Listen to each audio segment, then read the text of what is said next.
Assalamu alaikum. You were doing chapter 4.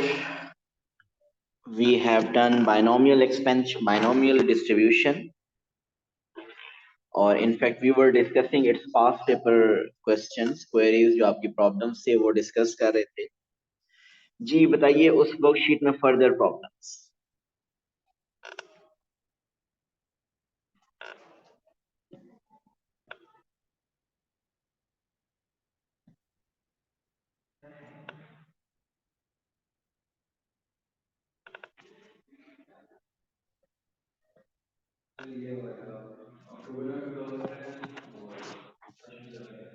October November 2010, question 7.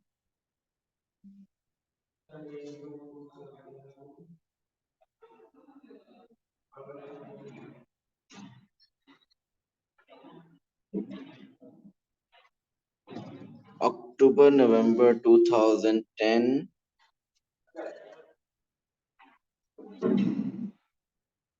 ये वाला question में okay जी, लेट्स सी.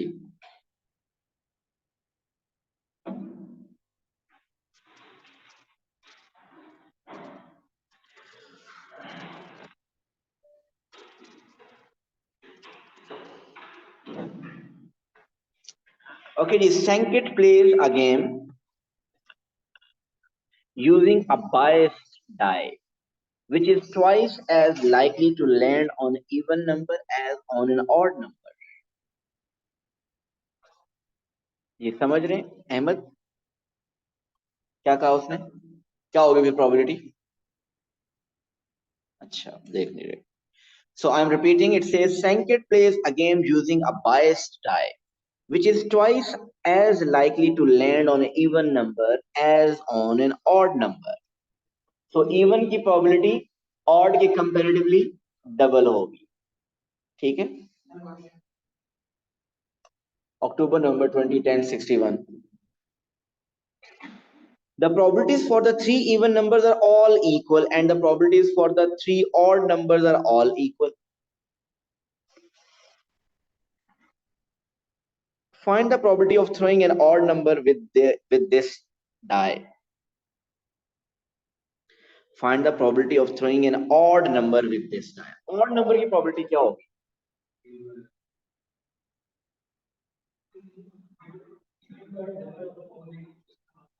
हाँ जी, हाँ जी, ये मतलब है.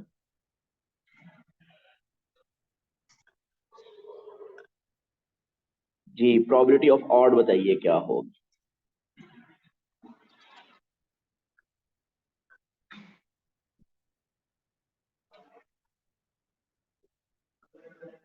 1/12. वो कैसे? 1/2 मतलब हाफ होगी. ऑड की प्रोबेबिलिटी हाफ होगी. अगर आपने 1/2 इसका हाफ कह रहे हैं, हाफ है प्रोबेबिलिटी उसकी, तो फिर इवन की कितनी होगी? इवन की भी हाफ होगी.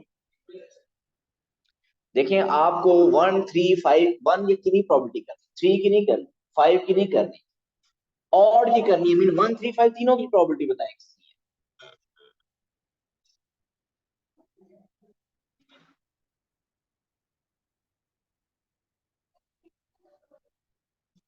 जी प्रोबेबिलिटी ऑफ ऑड कोई और बता सकता है? महाद, Usman, Eileen, Raha, can you tell what's the probability of odd?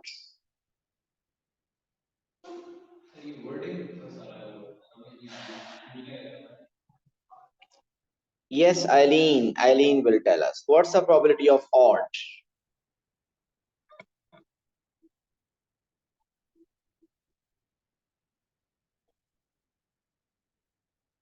Sir, I don't get this question. Okay, चले दोबारा पढ़ते हैं question. Sankit plays a game using a biased die, which is twice as likely to land on even number as on an odd number. Just read the statement till that point. You will get. यहां तक सिर्फ पढ़े question और बताइए odd number की probability क्या है? He is saying it is biased. It's a biased die which is twice as likely to land on an even number as on an odd number. So probability of even is twice the probability of odd. यार देखें, अगर मैं probability के को 3 parts में divide करूं, सुनिए 1 2, वो पता है इवन की। देखिए इधर आपको, अगर मैं 3 पार्ट से बनाऊं तो इवन की अकर करने की प्रोबेबिलिटी 2 टाइम्स है देन ऑड, यही मीनिंग बन रहा है ना। यहां से बताइए ऑड की प्रोबेबिलिटी क्या होगी फिर? 1/3। अगर टोटल 3 पार्ट्स हैं उसमें 1 पार्ट प्रोबेबिलिटी होगी ऑड की और 2 पार्ट्स होगी प्रोबेबिलिटी इवन की। सो प्रोबेबिलिटी ऑफ ऑड होगी 1/3 एंड प्रोबेबिलिटी ऑफ इवन क्या होगी 2/3। या अगर कोई इसको यूं समझना चाहता है कि probability of odd plus even तो 1 होगी ना, अगर प्रोबेबिलिटी ऑफ ऑड को मैं कह दूं x तो प्रोबेबिलिटी ऑफ इवन क्या होगी 2x। So 3x is equal to 1 mean x is equal to 1/3। x 1/3 mean probability of odd is 1/3। सो ये बात समझ आ गई कि प्रोबेबिलिटी ऑफ ऑड इज 1/3। देखिए मैं 1 की प्रोबेबिलिटी 3 की प्रोबेबिलिटी अलग अलग नहीं फाइंड कर रहा है, मैं ओवरऑल ऑड की प्रोबेबिलिटी फाइंड कर रहा हूं। और उसने कहा है कि इवन की प्रोबेबिलिटी ऑड के मुकाबले में डबल है, तो probability of odd is 1/3 then even की 2/3 होगी, डबल होगी, तो टोटल 1 बन जाएगी।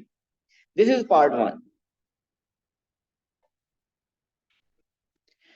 Okay, Sankit throws the dice once and calculates his score by the following method। अब जरा मेथड समझिए कि वो मेथड क्या है। If the number thrown is 3 or less, he multiplies the number। Okay, किसी ने कुछ मैसेज किया है। ओके ठीक है। अब संकेत स्कोर अपना देखिए कैसे कैलकुलेट कर रहा है। Sankit throws the die once and calculates his score by the following method। If the number thrown is 3 or less, he multiplies the number thrown by 3 and adds 1। Please ये जो method लिखा हुआ है ना, जो इंग्लिश लिखी हुई है, ये मैं नहीं समझाऊंगा, आपको खुद करनी है, समझें इसको। कि अगर if the number thrown is 3 और लेस, अगर नंबर 3 या 3 से लेस होता है तो वो अपने नंबर को मल्टीप्लाई करता है 3 से और उसमें 1 ऐड कर देता है। मतलब अगर 2 आ जाता है, डाइस के ऊपर 2 आ जाता है तो क्या करेगा, तो उसका स्कोर क्या बन जाएगा 7। 2 को मल्टीप्लाई करेगा 3 से और उसमें 1 ऐड कर देगा, स्कोर विल बी 7। ये है उसका स्कोर कैलकुलेट करने का मेथड अगर उसका डाइस पे 3 आए या 3 से कम आए। अब 4 आए या 4 से ज्यादा आए तो फिर क्या होगा। If the number thrown is more than 3, he multiplies the number thrown by 2 and subtracts 4। Mean अगर 5 आ जाता है तो उसको वो मल्टीप्लाई करेगा 2 से और उसमें से 4 माइनस करेगा। 5 to the 10, 10 फिर उसके इसमें स्कोर क्या बन जाएगा 6 बनेगा। ये उसने स्कोर कैलकुलेट करने का मेथड बता दिया। ठीक, अब वो कहता है कि find the random variable x is Sankit's score, show that probability of x is equal to 8 is 2/9। 8 score कब बनेगा?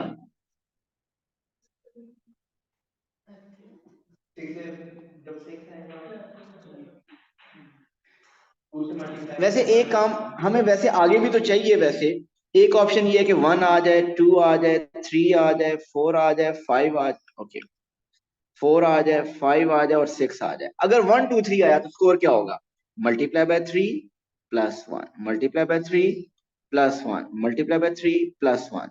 और अगर 4 आया तो multiply by 2 minus 4 multiply by 2 minus 4 multiply by 2 minus 4।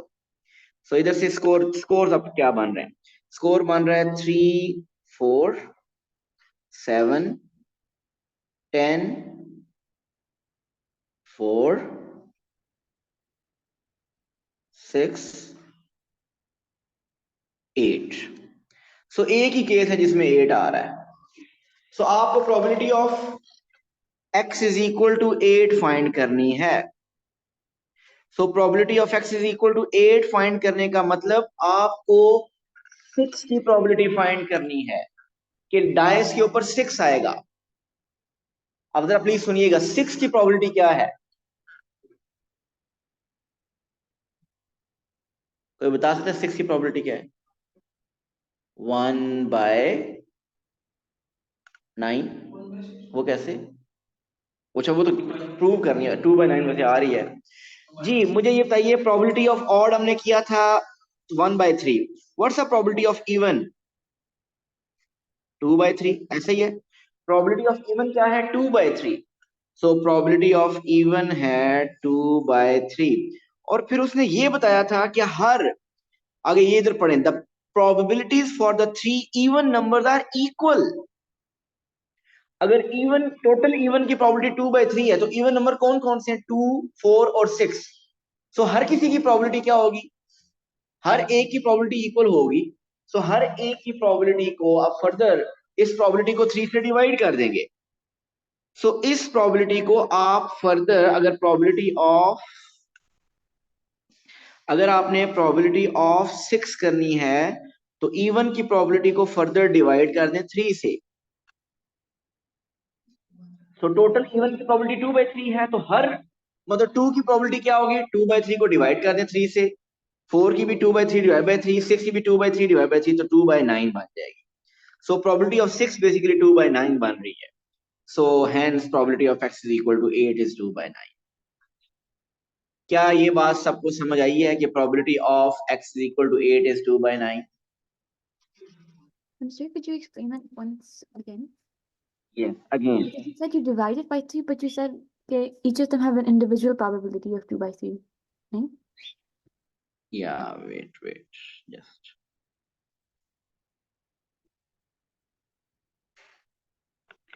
I know कि probability of odd is 1/3 and probability of even is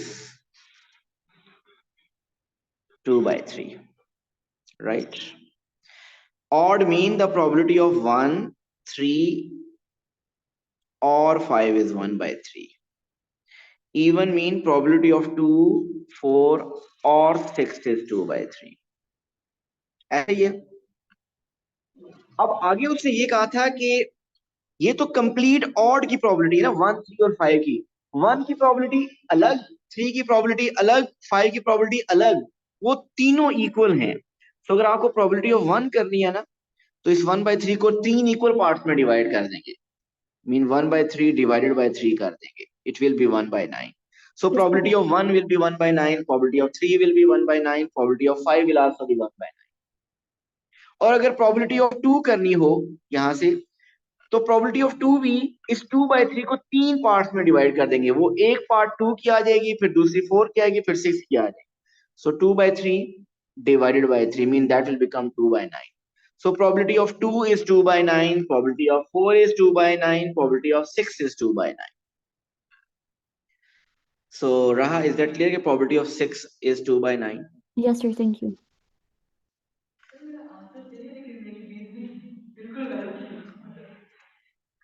क्योंकि given था ना क्वेश्चन, आंसर गिवन था, इसलिए आपने मैच कर लिया। वो रीजन क्या थी? वो रीजन कोई नहीं थी, वो सामने आंसर शो हो रहा था। अच्छा 2/3 और 2/9 तो बन नहीं जब ये, हाँ। अच्छा जी, चले अब उसका नेक्स्ट पार्ट देखते हैं। किधर गया?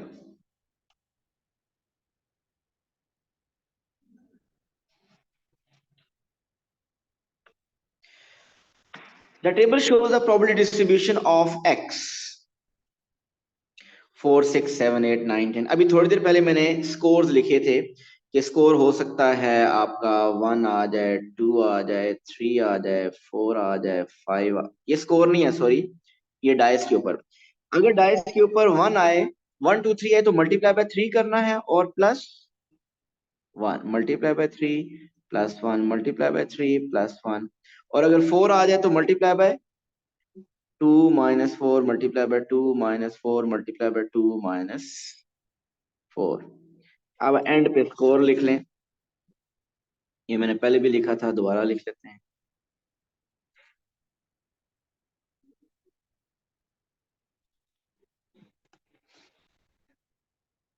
अच्छा ये तो टेबल तो गिवन है यार, फिल हुआ हुआ है ये तो।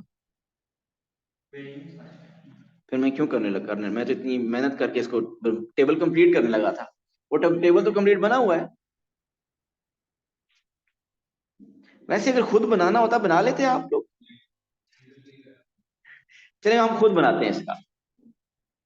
वैसे तो इसका शायद मुश्किल था, इसने खुद उसने बना दिया है। लेकिन अगर नहीं दिया होता तो खुद बनाना पड़ता, तो चले बनाते हैं हम। ये मैंने गायब कर दिए।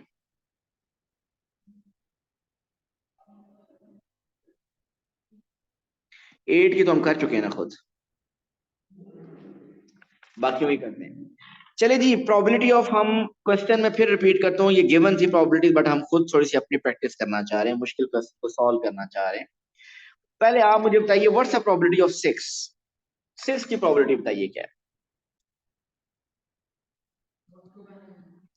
प्रोबेबिलिटी ऑफ 6 आने का मतलब प्रोबेबिलिटी ऑफ 5। देखिए थोड़ी देर पहले मैंने आपको बताई थी प्रोबेबिलिटी ऑफ 1 क्या है। प्रोबेबिलिटी ऑफ 1 क्या थी? 1/9। Probability of 3 is 1/9। ऐसे ही है ना। ऑड सब की प्रोबेबिलिटी अभी थोड़ी देर पहले हमने फाइंड की थी, ऑड की प्रोबेबिलिटी थी 1/3, और हर ऑड की individual probability mean probability of 5 क्या होगी? 1/9। Probability of 2 is 2/9।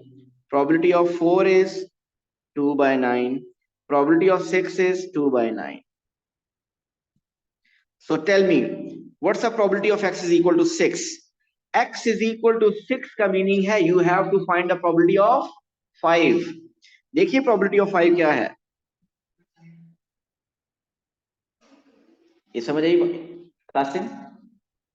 आपको स्कोर 6 की प्रोबेबिलिटी फाइंड करनी है। स्कोर 6 कब आता है? जब डाइस के ऊपर क्या आएगा? 5 आएगा। वो देखिए ना लिखा हुआ है सामने, ये मेरे सारे स्कोर लिखे हुए हैं। जब डाइस के ऊपर 5 आएगा उसको तो स्कोर क्या होगा? 6। और 6 आने की प्रोबेबिलिटी, और सॉरी 5 आने की प्रोबेबिलिटी 1/9 है। चलिए आप बताइए 7 की प्रोबेबिलिटी आप बताइए।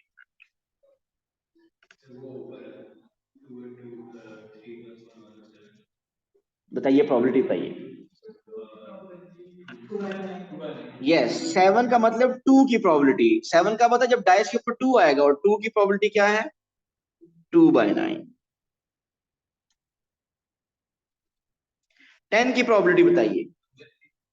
10 तब आएगा जब डाइस के ऊपर 3 आएगा, और 3 आने की प्रोबेबिलिटी इज 1/9। आप बताइए 4 की probability.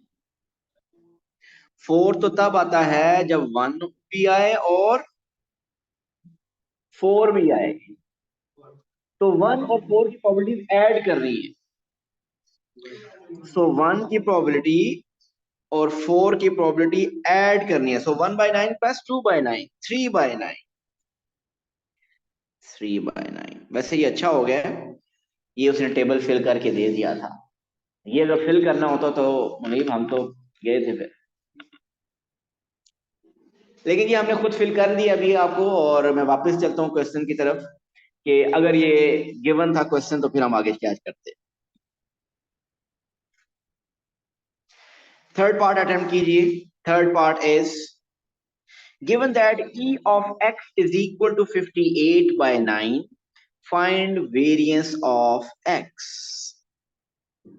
So variance of x का फॉर्मूला क्या होता है? variance of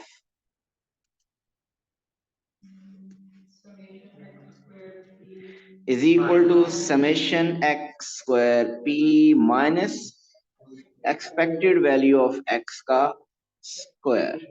so expected value of x तो क्वेश्चन में गिवन है,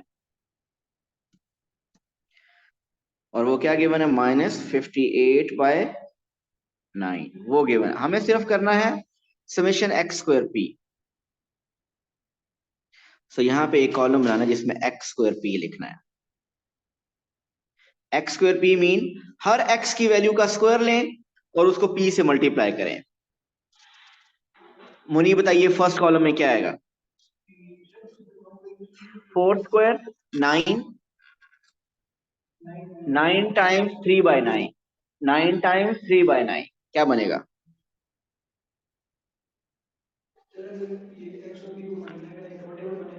हाँ वो भी ठीक है। 9 times 3/9, sorry 16 times 3/9,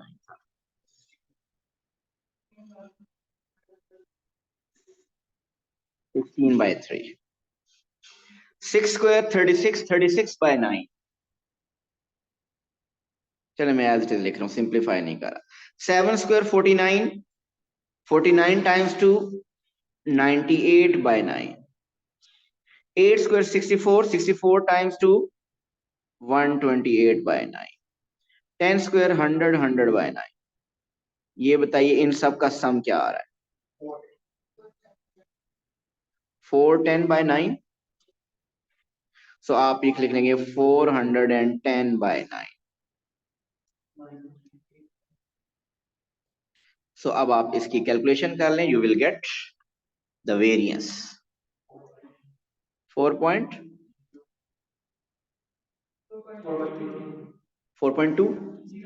4.02। So variance is 4.02। और अब आगे उसने कुछ मजीद क्वेश्चन मुश्किल कर दिया। Sankit throws the die twice. Find the probability that total of the scores on the two throws is 16.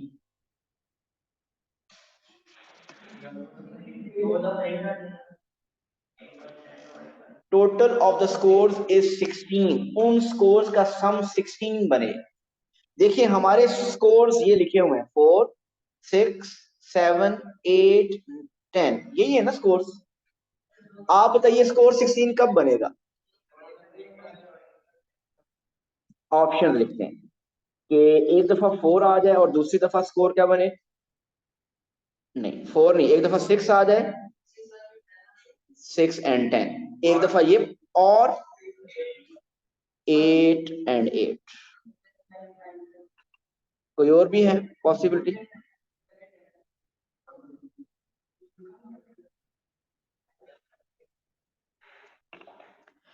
हमने करना क्या है, ट्रू प्रोबेबिलिटी फाइंड करनी है कि 6 and 10 की प्रोबेबिलिटी के स्कोर 6 आए और फिर 10 आए, और ये भी पॉसिबल है कि पहले 10 आ जाए फिर 6 आ जाए, फिर 8 and 8, 8 and 8।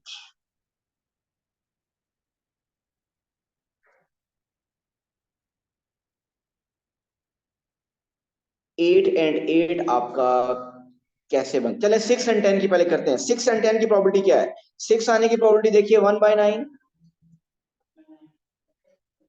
और 10 की प्रोबेबिलिटी भी 1/9, और प्लस 8 की प्रोबेबिलिटी 2/9, दोबारा 8 आ जाए 2/9।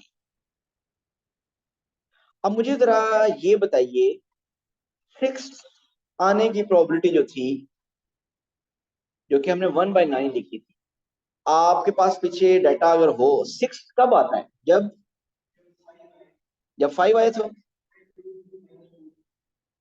और 8 कब आता है? सॉरी सॉरी 10 कब आता है? जब 3 आया हो। जब 5 आया तो उसका स्कोर 6 बना था, जब 3 आया था तो 10।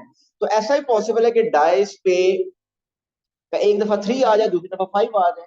तो ये दोनों रिवर्स भी पॉसिबल है, 6 and 10 भी पॉसिबल है, और 10 and 6 भी पॉसिबल है। सो 10 and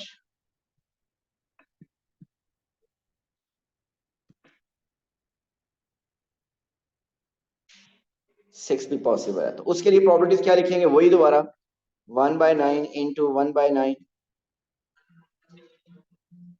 हाँ 2 से मल्टीप्लाई कर दे वो भी ठीक है। अब 8 कब आया था? जब 6। तो वो 6 और 6 है, और 6 वो तो एक ही पॉसिबिलिटी है, वो डिफरेंट नहीं है। इन सबको ऐड कर लीजिए 2 बाय। सो उसने कहा था कि आप फाइंड कीजिए प्रोबेबिलिटी ऑफ के स्कोर उनका सम उनका 16 हो। स्क्वायर सम 16 तब बनता है जब 10 और 6 आए, या 6 और 10 आए, या 8 और 8 आए। तो आपके पास प्रोबेबिलिटी आ गई 2/27 एज पर फातिमा हादिया ने 2/27 था। यही आ रहा है आंसर।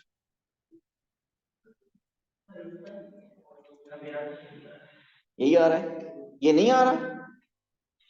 2 + 2 नहीं 1 + 1 2 2 + 4 6/81 2/27 ही मान रोजे के साथ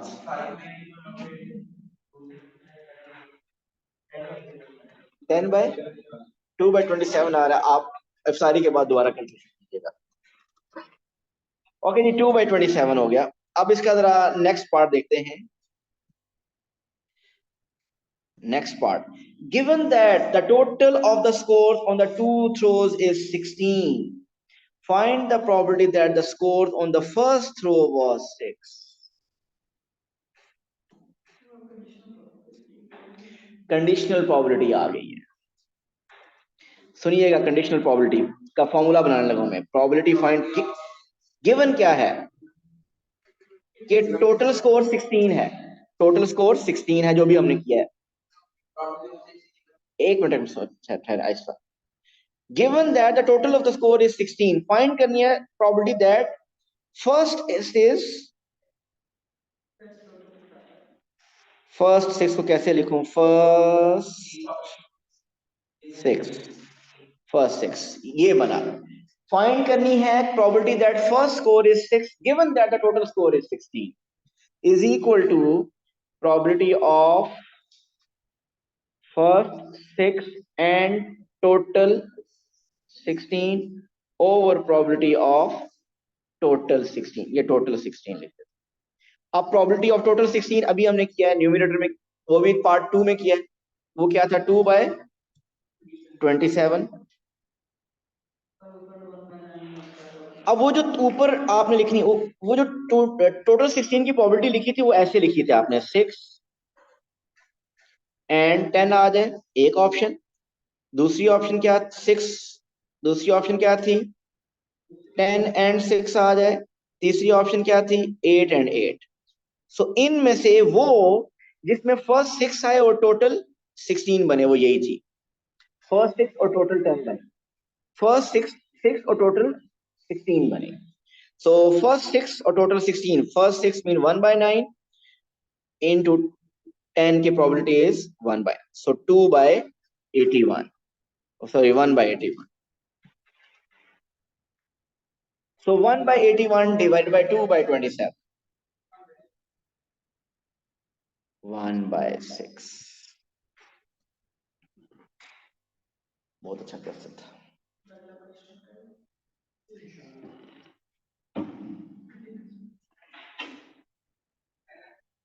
जी आइलीन बताइए, is that clear this question? आप फिर से एक्सप्लेन कर सकते हैं? लास्ट पार्ट या complete question? Last part. Okay last part.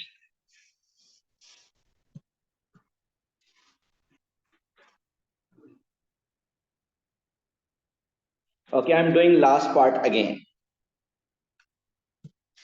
Okay, given that the total score on the two throws is 16, so total is 16.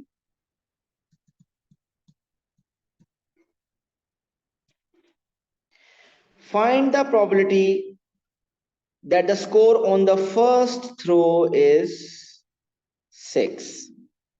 This is the formula for the conditional probability. Let's make the formula. Conditional probability का formula अगर आपको याद हो तो होता था probability of A given B is equal to probability of A and B over probability of B, ऐसे ही था ना। So it is equal to probability of total score is 16 और न्यूमरेटर में probability of first 6 and total 16। Total 16 की probability हमने Raha and Eileen we already did in part 4 and that was 2/27 और वो 2/27 total 16 कब बनता है? By using these three possibilities. In 3 possibility से टोटल स्कोर 16 बन रहा था and we got its probability 2 by 27. Now in the numerator we have to write out of these 3 outcomes, we need to write that outcome which gives the first score 6 and total 6. So this total 16. This is the only outcome in which the first was 6 and total was 16. So 6 and 10 की probability थी हमने की थी 6 की 1 by 9 और 10 की 6 की 1 by 9 और 10 की भी 1 by 9. So 1 by 9 into 1 by 9 which is 1 over 81. So probability that first is 6 and total is 16 is 1 over 81. So by using calculator we got it is 1 by 6. So that was not an easy question.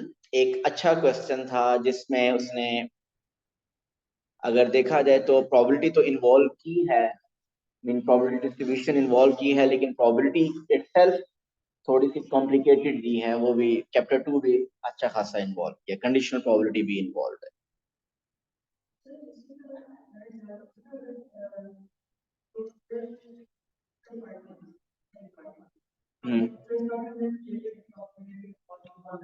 Yes. My reasoning for putting it 1 by 9 was यही कि वो 1 by 3 divided हाँ जी, वही चीज है। सिर्फ आपने देखना था कि 8 आया कैसे, 8 स्कोर आता कैसे है। ओके जी, आपके पास वीकेंड है, आपके पास अभी भी अगर कोई क्वेश्चंस प्रैक्टिस कंप्लीट नहीं हुए इस वर्कशीट के तो फर्दर प्रैक्टिस करें, और अगर आप ये कर चुके हैं तो वीकेंड आपके पास है, आपके प्रीवियस जो टॉपिक्स जिनके टॉपिकल अभी तक आपके कंप्लीट नहीं हैं सो कंप्लीट करें।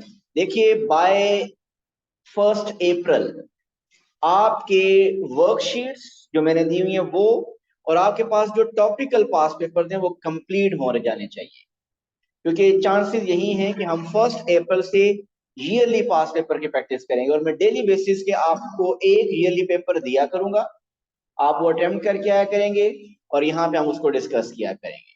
यही S1 में भी होगा और यही P3 में भी होगा, और ईयरली पेपर तभी अच्छे होंगे जब आपके टॉपिकल कंप्लीट होंगे। तो 1 अप्रैल तक अपने टॉपिकल कंप्लीट कीजिए। Thank you so much. Allah Hafiz.